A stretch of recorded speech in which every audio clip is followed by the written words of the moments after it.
Welcome to Reading the Green, a golf and fantasy sports show. My name is Mike with Kyle and Jordan on Tuesday, May 13th. This is episode 133, the PGA Championship Preview. Gentlemen, it feels like it's been extra long since we had a pod night. I agree, gentlemen. Do we remember how to do this? I do. It's been. Did you hear that? 133 episodes. It's like we all have our beers. We're ready to go. You twisted my arm. It's a Taco Tuesday. Great conversation pre-pod on tacos. Tacos, in or out? Yeah, in. Duh. Oh, always in. Yes, but it is hard. Part of the conversation was how you go to these like good taco places and you never remember which one was like your favorite, and then I'll order 3 different ones, and then you always end up with one that you're like, son of a bitch. Mm-hmm. I wish you would have ordered 2 of the one you really liked. Yes. Yeah, and I went to a taco place tonight, had this play out, and I still don't remember which one that I really liked last time, because it clearly was not one of the 3 I got tonight. I mean, they were good, but there was one last time that I was like, oh, I got to remember to get that. I did not remember what it was. But do you feel like you are shorting yourself by ordering the same taco over and over again? Are you somebody that when you have a really good food item at a restaurant, you just got to keep getting it? Or do you feel like, I can't get that. I gotta change it up. I can't be that guy. That's a fair question. I would say I'm probably a go back guy. I probably go back to the same thing, especially with, dietary constraints. If I find something that fits in my box that I like, and I'm adventurous, but I only can eat so many things. I've always said the same thing about beer. It's like you have a really good beer, and then you're like, well, I can't buy that again. I just bought that, right? The snobs that we are. And maybe we should just kick off the night with the beers that we're drinking. Jordan, you had a can. It was pink and black. It looked like a Blackstack. Blackstack, keeping it casual. Northeast IPA. It's pretty tasty. I'll look for a born on date for you guys. This one's, I think, is actually pretty, this year. This one's from this year. That's mid-May. Improvements. I have from Junkyard, one of our favorites, Swing Assist IPA. Topical. Yeah, I wish I was out golfing. And Jordan, my beer's not even a month old. How about that? Ooh, congratulations. Mike, I was telling Kyle, I'm working my way through my fridge. I've not been to the liquor store in a while. My goal is to drink what's in there until I can buy it again. Do you have any hop slams that you're looking to pawn off? There's some stanky shit in the back. There was still a blueberry lager that I saw. That one I pawned off on someone else, and give that one to your dad. Didn't like it.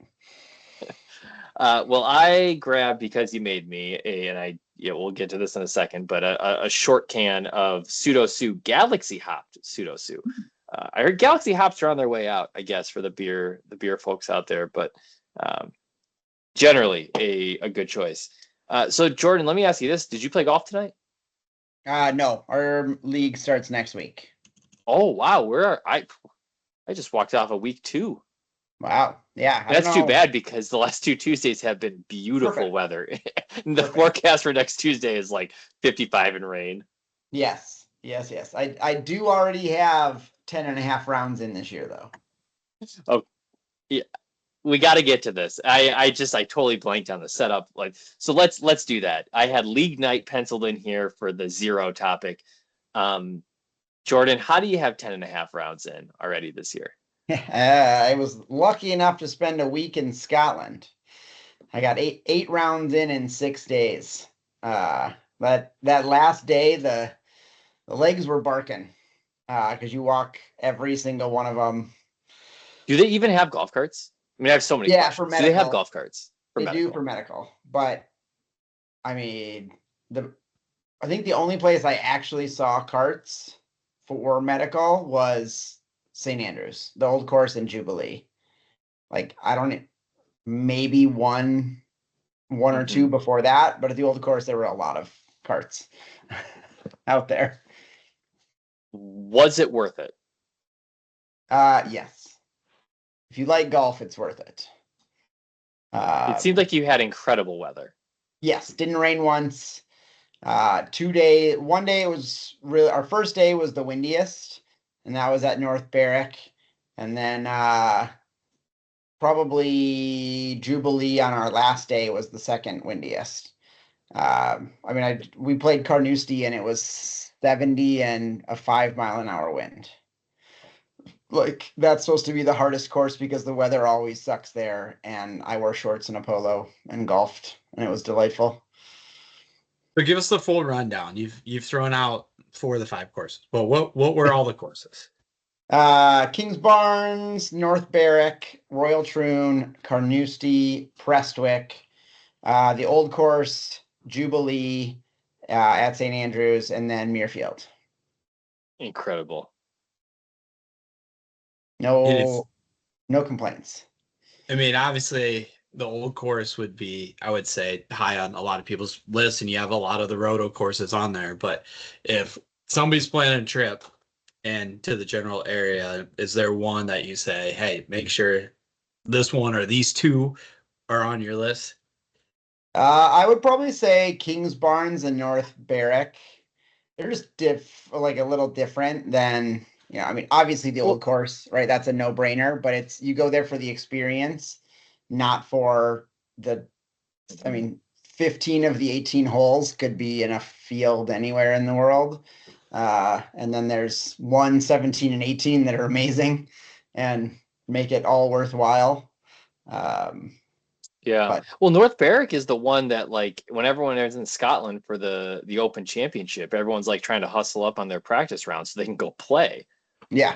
Is it like a vibe there that people want to soak up, or is it just that the course is really unique? Like, why are people trying to pack that one in? It's a really cool course. It's right on the water. And a lot of the others, even the Old Course, I think has 2 holes that are on the water. It's not far from the water, but like North Berwick, you are the first 5 holes, you could end up on the beach hitting back up. And then it flips, and then coming back in on the back 9, there's a bunch that, like, the beach is right there. That's cool. It is in play, and you play off it. Like, so you can, they've got steps leading down to the beach for you to hit it up. It's got like a cool old clubhouse, and then the shittiest little pro shop you've ever seen. That's it's like built into a hill, so it's actually at the same level as the tee box on the first hole and the 18th green. So all you can see when you're out on the course is like the roof of it, because it's down below where you would be. But it was a fun one to start with. We got our ass kicked with the wind. It was like 30-ish miles an hour straight left to right.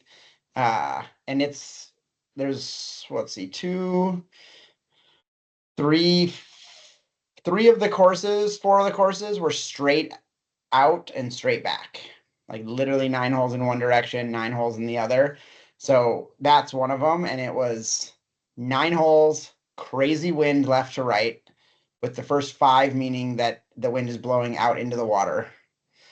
And then you go on the inside track and come back, and you play the next 4 the next 9 with a crazy right to left wind. So it's like a totally different feel. And that's one of the things our caddies told us, like Carnoustie and Muirfield aren't that way.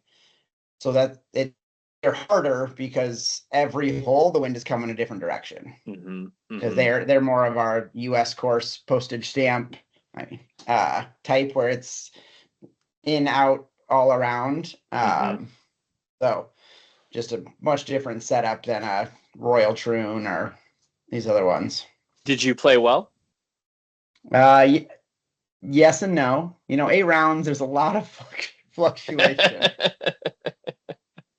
My first good round came at Prestwick. I shot a 1 under on the back 9 there for, I think, a 77 or 78. So it means I shot a 42 on the front. I would say Prestwick is sort of similar to Tobacco Road. Like if you ever go play there, you need a caddy because it's like hit it over there, hit it that way, and you're like, but the pin is right there, and then you get up there and there's a 40-yard slope that if you're anywhere over there, it rolls down onto the green. That was probably the one that you needed the most help from a caddy. But yes, and then Old Course is higher on my list of favorite courses because I played very well there. Shot a 72, which was even par, and I missed birdies on 17 and 18 to really make it interesting. But that was a blast for sure. Yeah. One more question. Road hole on St. Andrews, Old Course. Like, were you playing a tee box where you're hitting it over the buildings? Yeah. Yep. It was really, unless you're playing the women's tees, you're hitting it over the building. Okay, that's cool. And it was that I've loved my caddy there. One, he told me where to put the ball, which is my biggest need. I played a cut or a slice all week and all day there. We get to 17, he's like, aim it over the sea in Old Course Hotel. I was like, you just told the guy that the other guy told to play a draw was aiming left of that. And I was like, is that going to play with my fade? And he goes, you're playing a fade? I thought you were playing a draw. And like, not fucking with me at all. And I was like, have you seen me hit the ball left once? And he goes, no. And then he aimed me like 15 feet further to the left. And then I still almost put it. It landed. So there's the hotel, and there's like that bar, the Jigger Inn right there. And where you hit the. Yeah, there's a little path, and I landed. One of the caddies had gone up there to watch them, like 6 inches off of the path, and it rolled down into the first cut of rough. So like, I would have been over the top of the building if I would have gone where he first aimed me. You had an audience for your second shot. I believe we got a video of that one. What? Yeah, what? That I made twice. Twice. That was probably the coolest like experience of any. And they weren't booing if there were anything if you hit it bad, but they were cheering pretty loudly. A bunch of people that they've just played, they go over there drinking out on the patio, which the patio is also in prime frickin' slice range. Yeah, right? That's awesome. But no, it's well worth it. Yeah, it's a blast. Make your. I wore my Carnoustie hat. That's why I was a little late. I was trying to find where I put all my hats that I got. Well, that's pretty sweet. Someday I'll do it. I'm just learning how to play golf again. Maybe Mike's 50th. Yeah. But we gotta go to Ireland. I've already been to Scotland. How about that? Sure. But first of all, we have to go to Iowa. That's Iowa's first. Emerald Hills Country Club. The group text is fired up about the Iowa trip next year. So stay tuned for that. Should we speed through just a couple of quick updates on what's been happening in the golf world the last 5? It's been 5 weeks since we potted. Just so you know, it's an extra week in there. That's why it feels like forever. It's been an extra week. So I need some rapid fire answers. Where were you when Rory McIlroy won the Masters? I was in my kitchen. What did it feel like? I mean, it was great. It was emotional. I wouldn't say I was one of those people you saw the videos of floating around that completely broke down instantly, but it was a moment. I believe I had told my wife, I have to watch this. This is very important. And asked for some silence for a brief moment of time. We really probably should have done an emergency reaction pod that week. That was pretty good. It's hard to remember it a month later. Yeah. My wife and I were glued. This is what I'm reflecting on this. We were glued to the TV. The kids are running around and they don't care. And we're glued watching this last half hour. And it took me back to, and I should have looked this up, Tiger Woods winning the PGA in 2007 maybe. And I remember us also glued to the TV, like kneeling down in front of it, watching Tiger Woods at, I think I want to say Valhalla.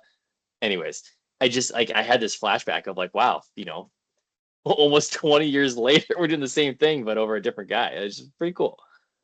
Actually, now I do remember my son had soccer at 3:30 to 5 that day. And we were getting closer to soccer time, and I'm just like, you're taking him, right? She's like, oh, I thought you would. It was his first time. And I'm like, no, the Masters was on. Sorry, honey. Yeah. I have to watch this. Well, obviously it was, a generational moment when it comes to professional golf. We don't have to break down all of it. There's plenty of it out there, but it was a cool moment. Then, we just like, you get this back-to-back, you get Masters rolling right into Harbor Town, and I usually like really have a tough time getting into Harbor Town, even though it's a signature event, got a lot of good players. It's just like right after like all this fanfare.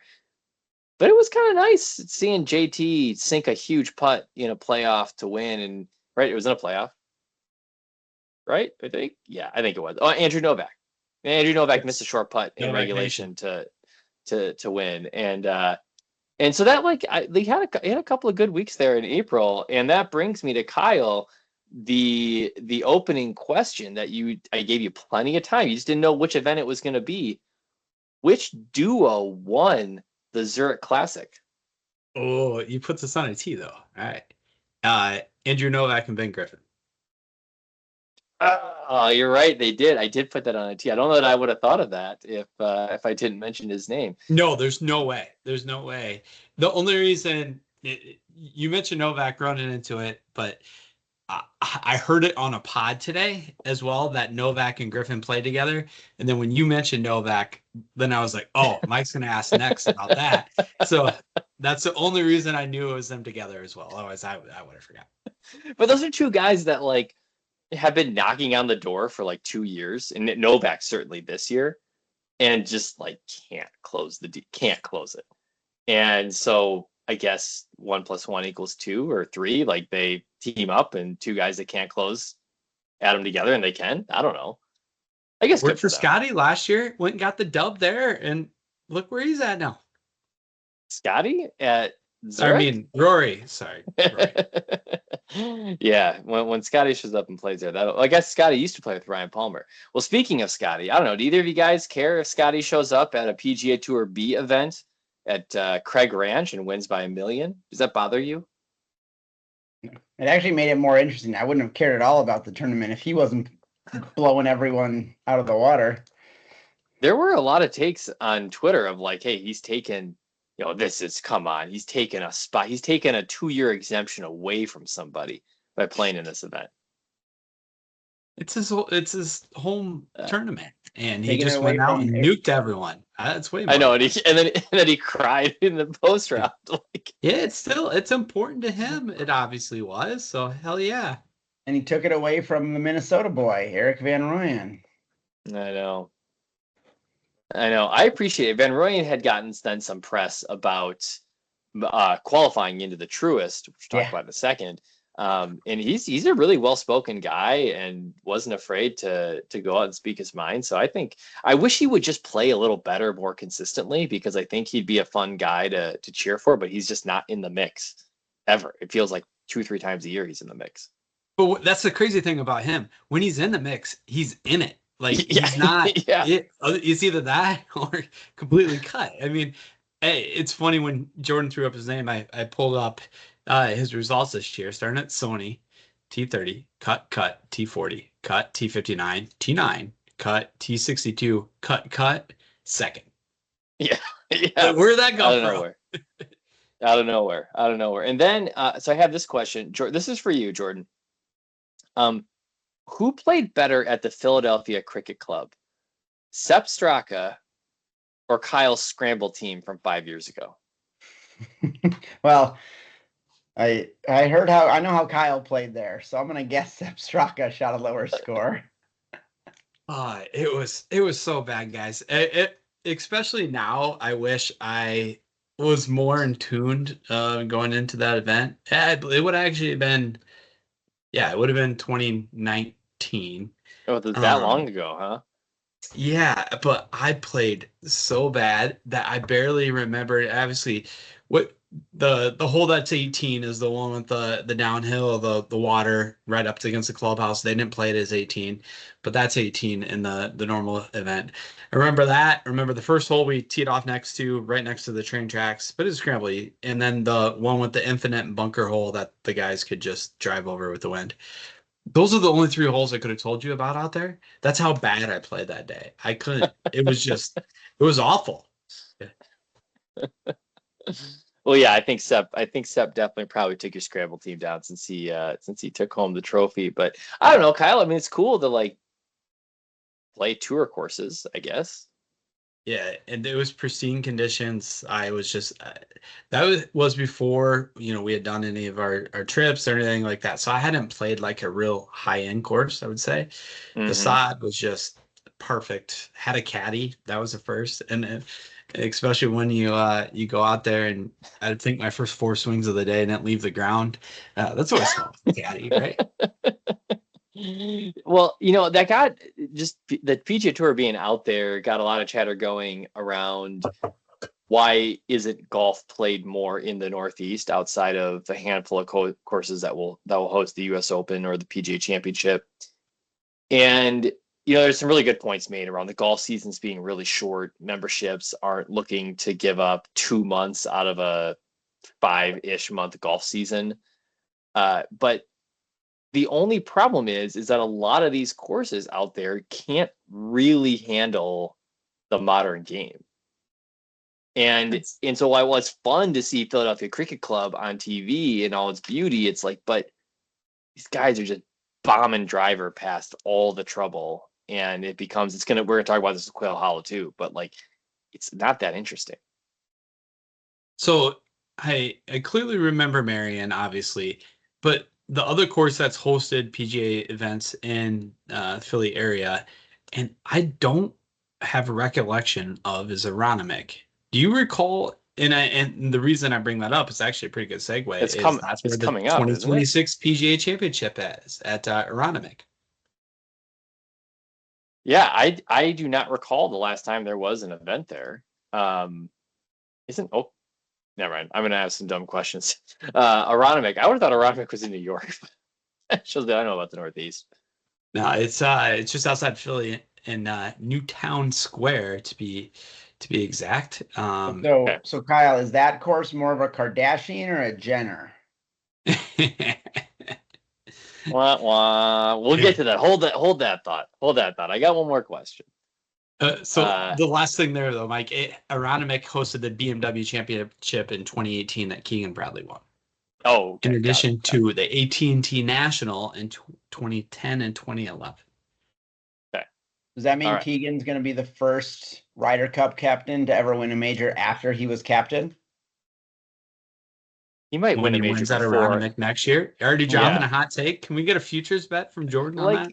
Yeah, that, and he might be defending his PGA Championship at Aronimink. Come on, let's spoiler. All right, let me just drop one more thing on you, Kyle. This is for you. We had a lot of text chatter on this. I gotten over it until I realized yesterday as I was going to set my picks for a couple of different contests, and I realized that I am not setting any picks for Survivor this week. It was a rough one last week.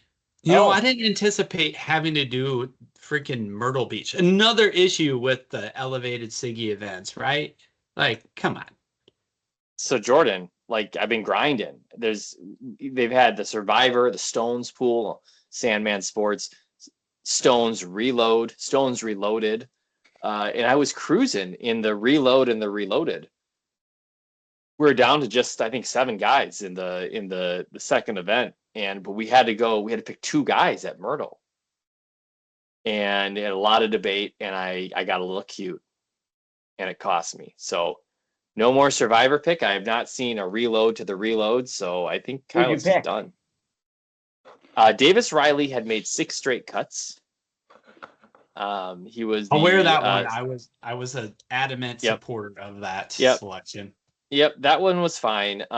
Then we followed that up with I I said, get me the Norlander. Give me Henrik Norlander. Ooh. Little down board, and then a lot of chatter after about you just can't get that guy right.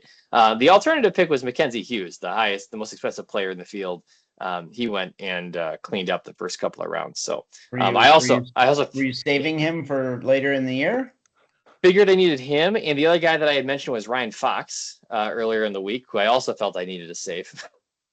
Who ended up winning the golf tournament. So, yeah. Anyways, I'll support us on Ryan Fox. He's so up and down, and that's a guy that I think this was my response to you, that I've gotten wrong so many times that I cannot support or cannot in good conscience recommend that selection.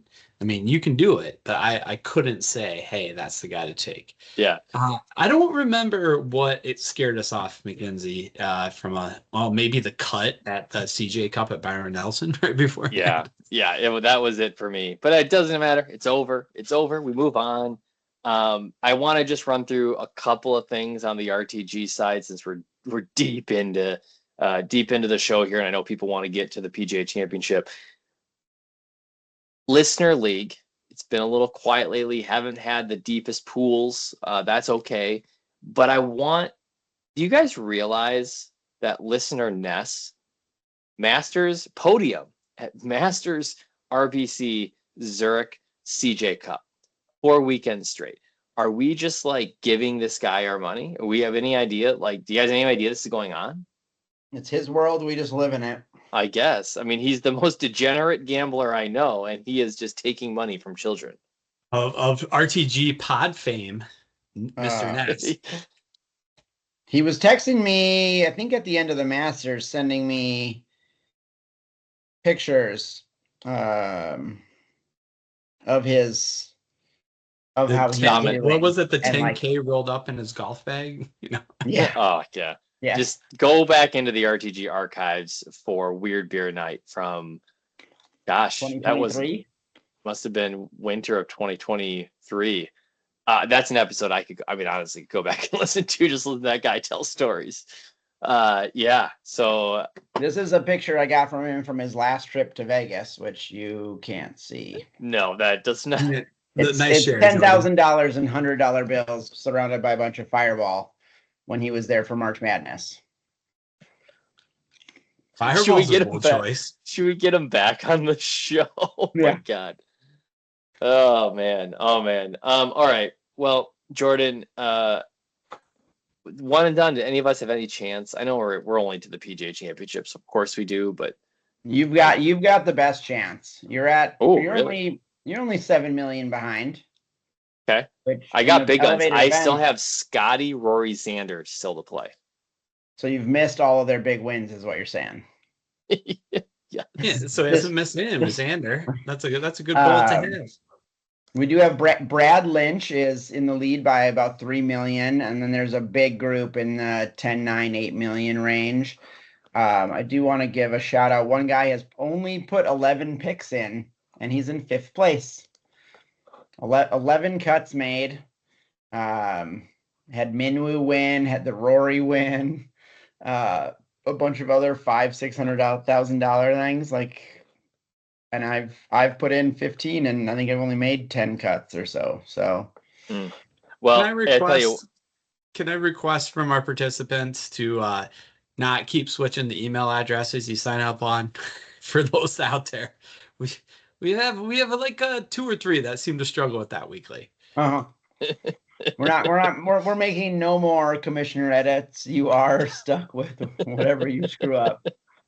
I will say we've got Sippy in 3rd place. Sippy makes sure to mail me his entry fees every year. I will be so excited to mail Sippy a check back. No, I think you need to split it into cash and just send him a bunch of random envelopes with cash in it. All right. Well, good luck this week in the RTG one and done. Easy choice for me because I got so many big guns left, I guess. But we head to the PGA Championship at Quail Hollow in Charlotte, North Carolina. Xander Schauffele defending his title last year, winning at Valhalla.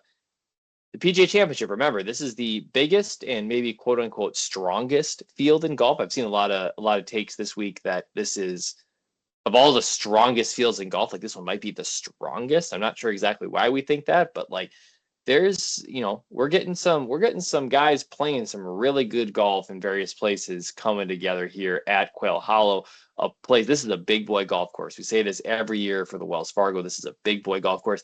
It may not be the most exciting thing to watch, but it is going to require strength and distance. Top 70 in ties make the cut. It's a massive field. I think we have a full field, 156 players. So top 70 in ties will make the cut. I got a bunch of different questions, but Kyle, first thing I want to know is what it takes to get it done at a place like Quail Hollow. I mean, you already kind of highlighted the keys. You have to gain off the tee, likely with distance, and likely with a lot of distance. Long irons, carry distance. I'm sure everyone saw the videos going around on Monday of the rain, including Hideki putting through a creek. Through a puddle. Yeah, so what's he doing?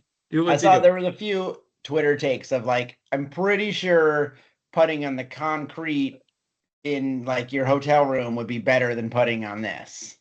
Yes, for sure. So they did get some rain on Monday, but hey, we have a sub-air system out here. This place is immaculate. If there's anywhere that spins above and beyond, maybe just short of Augusta, but more than most places, it's Quail Hollow. That being said, there is some nuance, I guess, to if you're looking at things from the past. This isn't going to be your 2014 PGA Championship out there. They've now overseeded the course.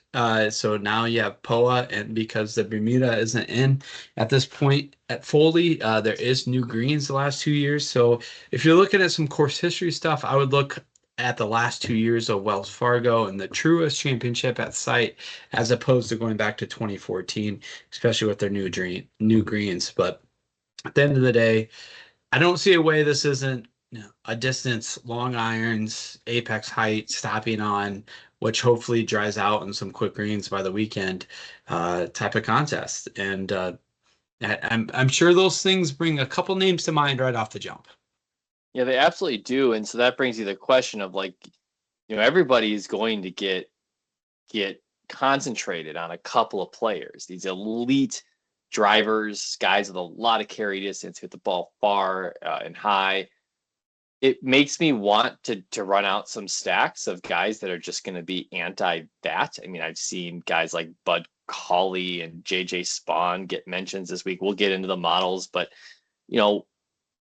is there a path that someone can sort of be the anti-bomber and get it done here? I think there's always the ability to do that, but that's what's going to be fun this week from a DFS standpoint. Is there's so predominantly one profile of player that you can get a lot of leverage doing the exact opposite. I don't know what's going to pan out, but like you can get leverage.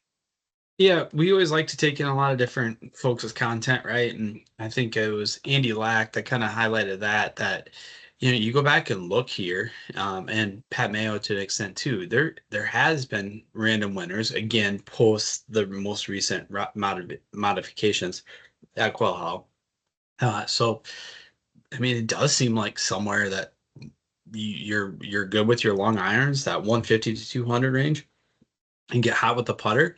Maybe you're not the most elite distance guy, but I think there is a different path. Is it the easiest path? Probably not, but we're going to have someone up there. It's a event with 156 people and top 70 in ties making cut. You're going to have someone else that pops. Well, let me ask you a couple questions just before you get into the model. We talked a little bit about favorites. Elite players are winning this event. Long shots, your Sean McKeel's versus Chad Campbell's. These guys aren't rising at the top in PGA Championships lately. Aren't we glad that the PGA Championship doesn't have a lifelong exemption? Yeah, right. Think about that hack group that would be out there. Yeah, you couldn't. But so that brings the question: like, should the PGA Championship be like a U.S. Open Junior, or should it be? Or back to what it was, which was sort of this wide open, let anybody have a chance to win. Because it's definitely shaded one way. So, like, should we keep going that direction? What do you think? That's interesting because I would say when I first really started paying attention, and so I did pull this up because I was curious of strokes gained to par winning scores, right? Because I remember Rory in 14, Jason Day in 15. I wouldn't have told you Jimmy Walker what year he would have won. I knew he won one, but he's 16 under, 20 under, 14 under, and it certainly seemed like they made the turn about 21 to try to make the course tougher. Right, you have 600, 500, 900. Obviously, Xander messed it up last year at Valhalla, but we also had a lot of wetness. We had the Scotty situation, played by the wetness, so I think played a little bit different. But I think, from my view, I'll be more interested in their course selection going forward. Personally, I like it when it's a little bit more open. Yes, it can be tough, but I would love it if the PGA went out of their way to go towards more of a classic architecture type courses that were maybe a little bit more nuanced as opposed to, I see the U.S. Open venues as the 7,800 yard, 7,700 yard monsters with a thick rough that you're going to have to gouge. Where like with the PGA Championship, you're sort of this celebration of, I'll say, American and PGA Professional Golf Association, primarily based in the US. Like it's a celebration of American golf. And so we should be able to say, fine, these guys are going to go tear up a classic the US course. Open, the celebration of American golf. The PGA Championship is the 4th best major, and it might be the 5th after the Players. So they should do something to make it unique. If you're Gary Player, you think the Masters is the 5th best major. They should, but in the thing they could do to make it unique would be not to try to be the U.S. Open. It would be to try to go to, but not Quail Hollow. And this gets another point with like Quail Hollow does nothing for me as it does nothing for Hunter Mahan. Like go find some iconic venues that aren't in like the Rota and go do something interesting. Like for example, and they're never going to do this, and I really don't care if they do or not, but like, Interlaken in the Twin Cities here is desperate to get some national attention. But like, why not do it like Marion, where you can go and say, okay, fine, the guy's going to shoot 25 under, but like, we're going to highlight a really classic venue that we'll never highlight again. Like you could do that. I would love that. Yeah, I mean, it makes a lot more sense to me than going to Bethpage, We don't want that though, because the Interlaken people already have a stick up their ass. So let's give them a U.S. Junior Amateur Canadian Championship. I think this. I'm curious of your answer to this too, because think back to the modern era of PGA Championships. Do you have one that sticks out in your mind more than others? I do. I mean, that sticks out in my mind. Like I'm going, but like Whistling Straits, for example, really fun to watch that on TV. We don't go back to Whistling Straits very often. And it's similar, and that's a course that has maintained its relevance in professional golf. The one that like the comparison is the US Open, but Chambers Bay. I think it's great that the US Open went to Chambers Bay. It was widely panned as not being successful. The course wasn't in good condition. It was too hard to walk, all these things, but they did it. And now we're not going to do it again. Like, I feel like the PGA Championship can get away with some risks like that and say, okay, that was cool, but we're just not going to do it again. Yes, I think the US Open should go to a similar format to the British Open, have like 8-10 courses in their Rota which they effectively are. They effectively are doing that. But and then just like LA Country Club should be a PGA Championship. Not a US Open. 100% agree with that. I was just looking back through the U.S. Opens, like Erin Hills should not. Has been roasted. That has been roasted. Yeah. But again, they would have just PGA Championship course, like grow the grass out, have it be a little, just something different. I like that of just have the PGA be different. The two actually that stick out the most in my mind was JT's one at Southern Hills, and again, I know Southern Hills has hosted in the past, but I think. How often do we have an event in Oklahoma? That was, the playoff. You had, the derp fest down at the end. Yeah. Willie Z was in the playoffs, so that one sticks out in my mind. Then obviously Phil at Kiowa. Oh man, iconic. I was very much cheering against him. but kind of funny now that he beat Brooks and Louis. But I did not. I should know this, but I did not realize that Hazeltine hosted in 2009 and What? Yang. Y.E. Yang. Come Yes. on. Beat Tiger. Right? Beat That was Tiger. Tiger birdied the last 4 holes. You know, 2009, I had some Come other on, things Kyle. going I don't know much Tiger- about golf. Tiger hit arguably he hit a top 10 shot in his career. Like, if you watch any top 10 Tiger thing, this is the shot that gets replayed over and over, which is Tiger hitting a 3-iron out of the bunker on 18 up and over the tree to whatever, and he birdies his 4th hole in a row to eventually lose by 1 to Y.E. Yang. So I know the shot. I actually heard that mentioned randomly on a podcast this week. I just didn't put 2 and 2 together. That was the PGA at Hazeltine, that Y.E. Yang won. Well, right. If you would have asked me, I would have said that. Yeah, it was talk about a boring golf course. Yes. Well, yes. Also, I do not support Hazeltine. I Googled PGA Championship because that's what you do. It was a match play tournament for the first 50 years that it was a thing. Like, that would make it more interesting. Like, yeah. I mean, we're on the cusp of telling people who is actually going to play well this week. But like, it's a really good debate, and I think it's all come to a head with a number of players this week who have said basically, I'll editorialize, but like, they are totally uninspired by this golf course. They are going to pull driver out of the bag as much as they can, hit as far as possible. That's not what you do every round. It is, but that's not what fans. That's not what fans want to watch the best in the world do. That's what we do, but that's not what I want to watch the best in the world do. So, last thought on this, then let's move on. So the future sites. It seems like they kind of getting it, but then there's someone here. You're like, what? So we have Ronnie McNext here. We talked about the PGA Frisco in 2027. That's just like with lip service or whatever. Like, yeah, we also get that in 2034. Olympic Club in San Francisco. Okay.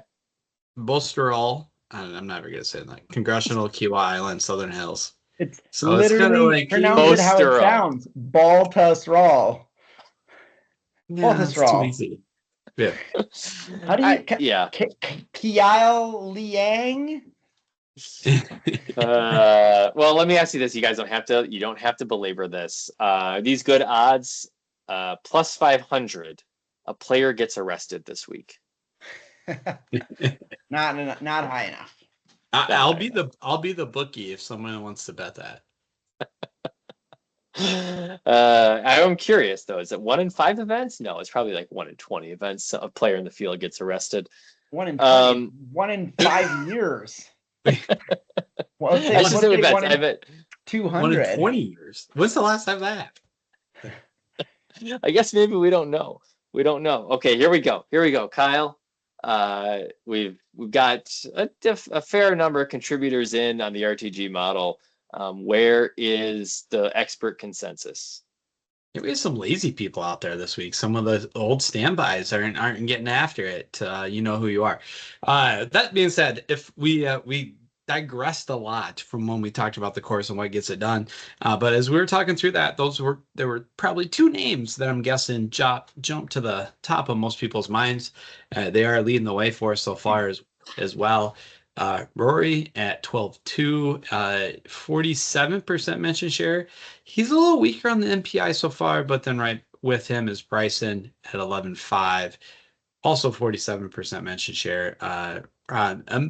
Right around 56 on the MPI. Behind them, and we do have some value plays if you're trying to save some money. If you're going with one or one of those folks probably. Daniel Berger and Keegan Bradley, 7,900 and 7,200 respectively, 42% mention share. And then a gaggle of folks at 36%. Dean Burmeister, Justin Thomas, Keith Mitchell, and Patrick Reed. Of those, MPI likes JT so far, Mike. I like JT this week. You know, we can get into this, but I guess the place you have to start. I love that the RTG model, that the community. I mean, this is no surprise. I think I texted you last night that like I can't run a model without Rory at the top, and I can't read my Twitter feed without someone saying that Bryson will be the biggest community win of all time. So in DFS, you can't play both. I mean, you realistically you can't play both. I mean, you could. There's a 5K range. You could. I got some 5K bombs we don't want to look at, but like, is it Rory or is it Bryson? Which one? See, I do think you can play it both. Actually, the first lineup I built this week had both of them in it. Yes, you're in without going into the fives. You're in the sixes and sevens. So I think you could. I have a hard time seeing, and this is the internal conversation I've been having over the last couple of days. I have a hard time seeing a situation where you have Scotty, Rory, Bryson, where there's a Sunday leaderboard without two of those involved. Bryson has been absolutely money at majors. Yes, this seems like a great, of course, fit for Rory. He has a great history here. He's been playing great this year. Everyone, I think, is kind of a little softer on Scotty. I would have thought going in. I mean, you are paying $1,200. He just won a golf tournament by 8 shots. Yes, and you're paying $1,200 more for him. But depending on where you get in your ownership, some sites have him above Rory, which actually my mindset going into looking at builds was, hey, maybe we get a break on Scotty this week, and I could go with like a Scotty JT start over a Rory Bryson start and be a little different up top and not have to worry as much about the bottom. So I don't know. You can build with Rory Bryson. I'm going to do that in some, but yeah, Mike, I don't know. I'm a little, my mind's a little bit in a puzzle. It seems too easy, right? I can go Rory Bryson, Keith Mitchell, who's been absolutely killing it, Rasmus Nergaard Peterson, who is my one of my nuggets of the week, Harris English Binion, for example. That lineup works. 50K. Well, the question was plant your flag. I plant my flag on Rory. Doesn't mean I wouldn't play the other guys, but I plant my flag on Rory. I think he is. If Scotty is going to be higher owned, like I always get that wrong. I always think I'm going to break on Scotty. Scotty comes in higher than anybody else, and I think whether it's destiny in the mix here that Rory is just kind of going to have this resurgence now that he's got the monkey off his back. There couldn't be a better place for him in the way that he's playing right now. So I'll plant my flag on Rory. Bryson is a compelling argument as well. He charts out very high in a lot of things that we need to do right here. Wouldn't be surprised to see, like you said, both of those guys in the mix on Sunday. But I'm planting my flag on Rory. Mine's going to be Bryson. I hate to say it. I think my general thoughts around that are known, but he missed the cut at the 23 Masters. Since then, T4, T20, T6, T6, second win at Pinehurst. Did miss the cut at Royal Troon last year at the Open. And then comes back in T5s at Masters with losing 4.2 on approach. His driver is just such a weapon. All those events, he gained massively off the tee, including the Open Championship. We've talked about how big a weapon that is going to be here this week, especially his distance. He a great putter. I don't see, and I'll actually look at surfaces. Yes, we're a little overseeded. Bermuda is his best surface. I struggle to see how he's not going to be in the mix, if not winning. Yeah, it's a tough decision to make, but I think that's what's going to make this weekend fun. Jordan, you got the top of the board to take, like as many big hitters as I can take. Well, and as many big hitters you could take, but big hitters doesn't necessarily mean expensive salaries. No, I know, but I will maximize my length over my breadth of type of player. So you're saying length over girth or what? Yes. I was trying to not. You always give me the looks, Mike. So I was not gonna come out and just say that. I think you should have just said it. Well, if you're interested in length, can I introduce you to? No, I don't want to see your. No, Mike. Bingaman. Oh, okay. Brandon Bingaman measured drives this season, averaging 366 yards off the tee. Currently get him at $5,000 in DraftKings if you're interested. I think you can get Rory and Scotty and that guy. Brandon Bingaman. I don't know much about Brandon Bingaman. But well, Kyle, like let's click down then. Okay, so we know that you're gonna need a stud or two. Brandon's from South Dakota. Let's go all in on him. Rapid City, South Dakota. My next look though was, and we had a debate today. I had a debate with you. I had a debate with AI on whether or not Poa Trivialis overseeded Bermuda was the same as putting on Bermuda.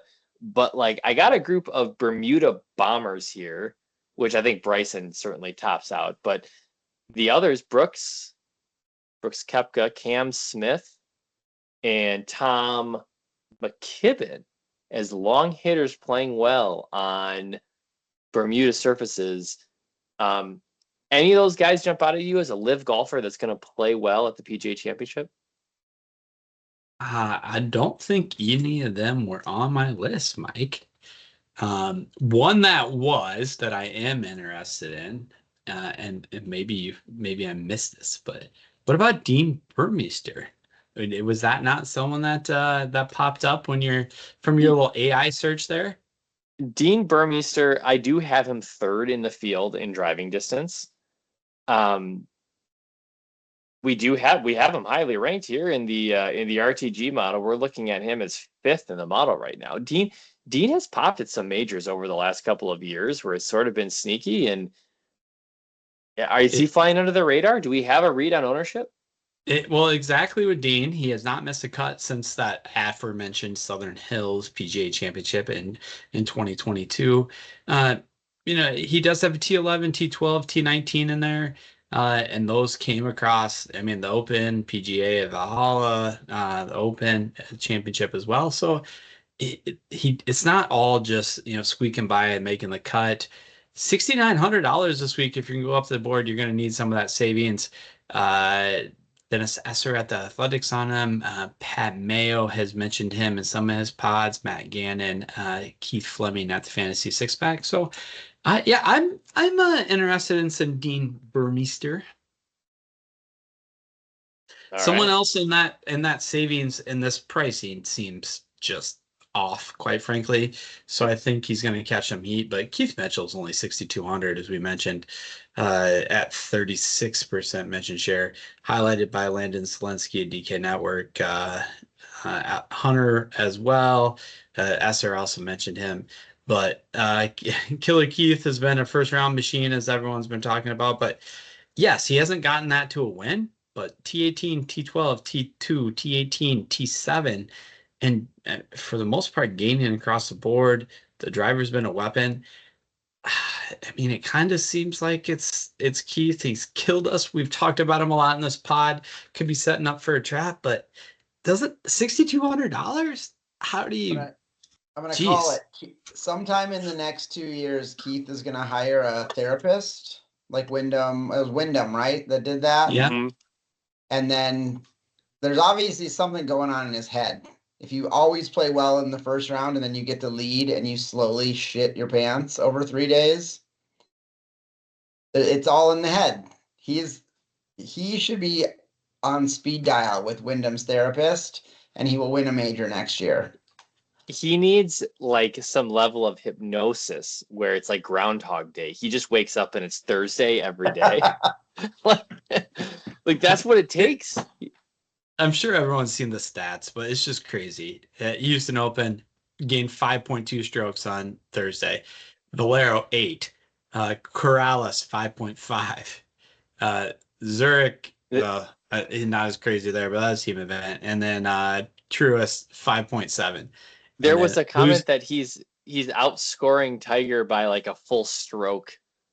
in first round scoring average on Tiger's 2000 season, which was, one of the best ever. And he loses either Saturday or Sunday every week. It's just nuts. Yeah. But $6,200 this week. I mean, how he's playing and what we're highlighting here. I mean, that's Keith Mitchell's game. Absolutely. And I do think that sometimes this Trivialis overseed, like, it can play a little softer and slower than traditional Bermuda, midseason Bermuda. And so, can you find a guy that on Team No Putt that might get bailed out a little bit this week? I mean, Keith's not a bad idea. I wanted to get your take, though. If we click down underneath the studs in that 9K range, I think I'm really curious on how much attention gets focused on JT 9,900. Is JT a second guy in most lineups? You're making your choice. Rory, Scotty, Bryson, what are you going to do? And now everyone's going JT. I mean, is JT... Rick Rungood's got him 16% owned. Like, it feels like he's going to be more, not less. Yeah, I'll be curious. It comes down to the same conversation up top. I struggle believing some of what we're seeing in here. For example, I mean, he has Rahm being the fourth highest. I think Rahm's going to come quite a bit lower than that. I think to your point, JT is going to be higher. I think people are either going to go Rory or Bryson, and obviously some Scotty, and then go to a JT, go to maybe a Xander. You're not saving a ton, but I don't think at the top of the board, I don't think Neiman's going to get played that much. I don't think Rahm's going to get played that much, and I don't think Ludwig's going to get played that much. Yeah, that's where but then you get down to the 9Ks, and I think there's a couple of guys I think you can throw out right away. I mean, I'm not.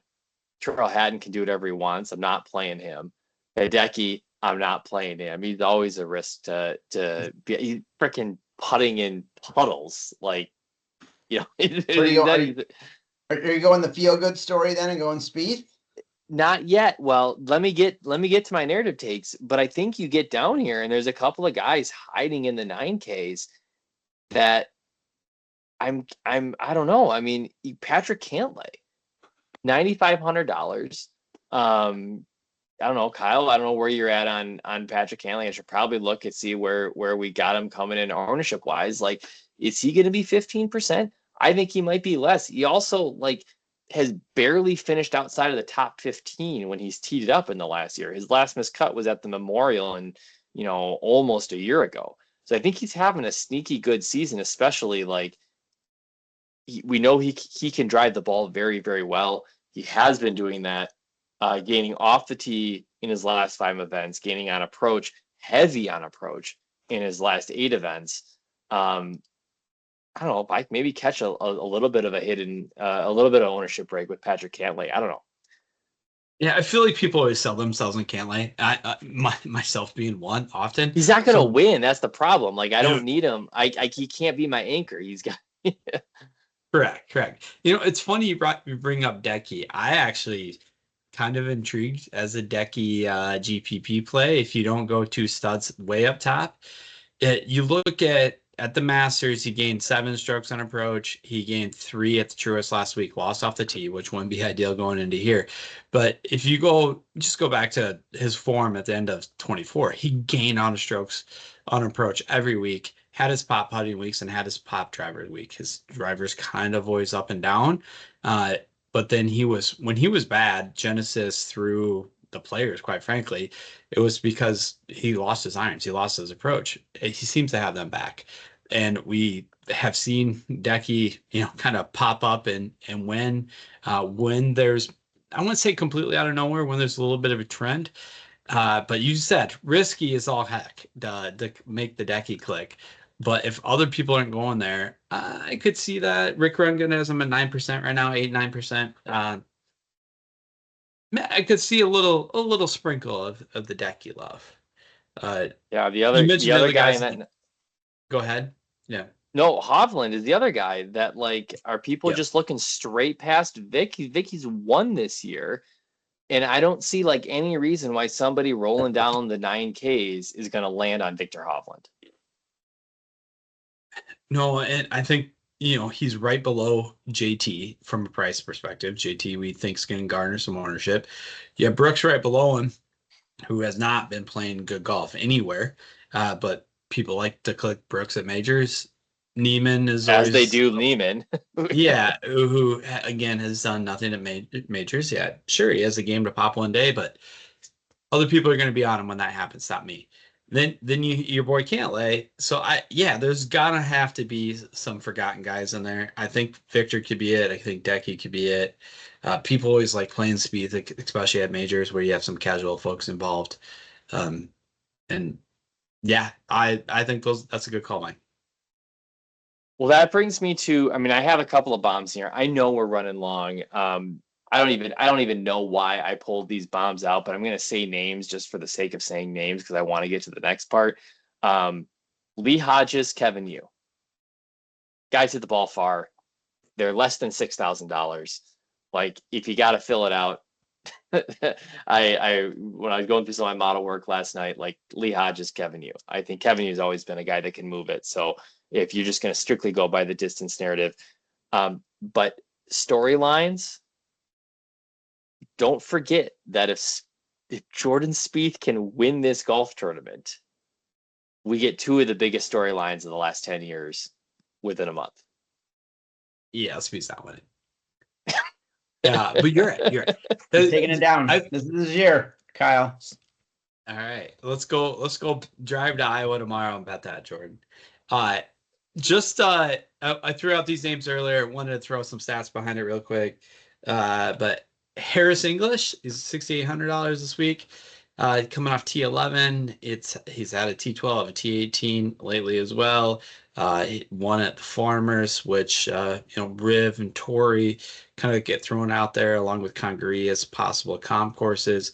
Just tends to show up and play those longer courses well. Has made a lot of cuts recently at majors, T12 at Masters, T50 the Open, T41 Pinehurst, T18 PGA last year. So at $6,800, I like that. And then, as I mentioned earlier, Rasmus Nergard Peterson. No one's going to go there because he doesn't usually play on the PGA Tour. But he has fourth, T10, T22. That was on the PGA Tour. Valspar, second.